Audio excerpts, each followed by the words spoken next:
प्रीति पांडे, क्या यहाँ से आप देख रही हैं कि एक नई तरह की जो राजनीति है नवनीत राणा के नाम पर उसकी शुरुआत यहाँ से हो गई है? भाई नवनीत राणा को भी क्या पड़ी थी मुख्यमंत्री के घर के बाहर जाकर हनुमान चालीसा का पाठ करने की? वो पढ़ती हैं अपने घर पर या तो फिर मंदिर में जाकर पढ़ती, और अगर उनको मातोश्री के बाहर जाना ही था तो अपने क्षेत्र के लोगों की समस्या को लेकर जाती। हनुमान चालीसा का पाठ पढ़ने का क्या मतलब है? जी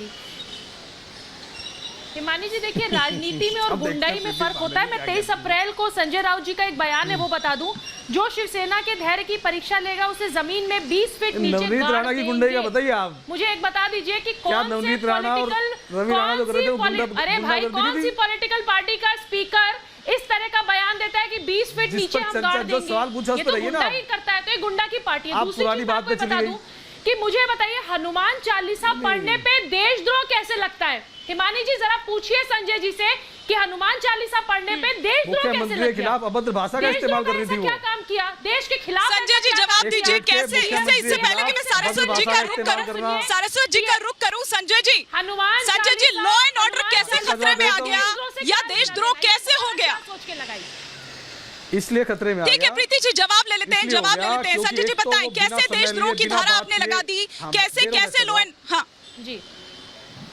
हाँ इसलिए क्योंकि एक तो वो बिना बात किए जबरदस्ती घुस कर के वहां पर हनुमान चालीसा पढ़ना चाहती थी। दूसरा, जब अभी इस पे उद्धव जी ने कोई प्रतिक्रिया ही नहीं दी, उससे पहले ही वो उनके लिए अभद्र भाषा का इस्तेमाल करने लगी, उनको गालियां देने लग गई, उनको जिस तरह से उन्होंने धमकियां दी, इससे उनके ऊपर राजद्रोह का मुकदमा लगा है। अगर कोई व्यक्ति किसी स्टेट का होम मिनिस्टर, किसी स्टेट का चीफ मिनिस्टर है कि हम 20 फीट नीचे गाड़, अगर कोई हमारे घर में जबरदस्ती घुसने की कोशिश करेगा तो इस बात को कहा जाएगा। अगर कोई जबरदस्ती घर में घुसने की बात करेगा तो यही कहा जाएगा कि भाई 20 फुट जमीन में गाड़ देंगे या आसमान में हवा में उड़ा देंगे, तो इस तरह की बात कही जाती है। फिर अगर कोई जबरदस्ती मैं आपके घर में घुसने लग जाऊं तो आप क्या करोगे? ये तो तानाशाही भरी बातें हुई, ये तो तानाशाही। देखिए संजय जी, मैं मानती हूँ कि मुख्यमंत्री हैं, चुने हुए मुख्यमंत्री हैं, लोगों ने उनको चुना है, कोई भी उनके खिलाफ इस तरह की भाषा का इस्तेमाल नहीं कर सकता है। लेकिन जिस तरह की भाषा को आप सही ठहरा रहे हैं, जिस तरह की भाषा या रवैये को आप सही ठहराए, क्या नहीं लगता है कि वो तानाशाही है, वो डिक्टेटरशिप है? रात को 12 बजे संजय जी ये कानून व्यवस्था का उल्लंघन है जी। क्या अब दोबारा पूछिए, मैं सुन नहीं पाया आपके सवाल को। दोबारा पूछिए आप।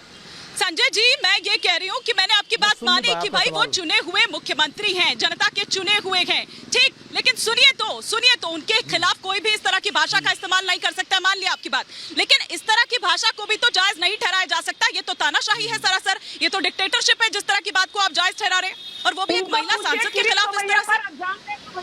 अब आप मुझे भी बताइए, एक बात आप मुझे ये बताइए, अब आप संजय जी को जवाब देने दें। आपका मैं आपसे एक सवाल, संजू वर्मा जी रुक तो जाइए आप, संजू जी बोलने देते हैं, बाकी गेस्ट भी मेरे पास मुझे बताइए। पर जानलेवा हमला किया था, पालघर साधुओं को आज तक आप न्याय नहीं दिलवा पाए। संजू वर्मा जी, इस महाभारत में कई शिखंडी हैं और कई मामा शकुनी हैं, उनको पहचान लीजिए आप, जो बीजेपी और शिवसेना गठबंधन होने नहीं देंगे, जिनको जो अपने राजनीतिक फायदे के लिए बीजेपी और शिवसेना को एक नहीं होने दे रहे। आप अपना तरीका बदलिए, अपना तरीका बदलिए, शिवसेना को फिर से अपने साथ लाने के लिए कोई नया स्टाइल लाइए आप। किसी भी एक तरीके को लगातार नहीं अपनाते, दाव पेच बदले जाते हैं, अपने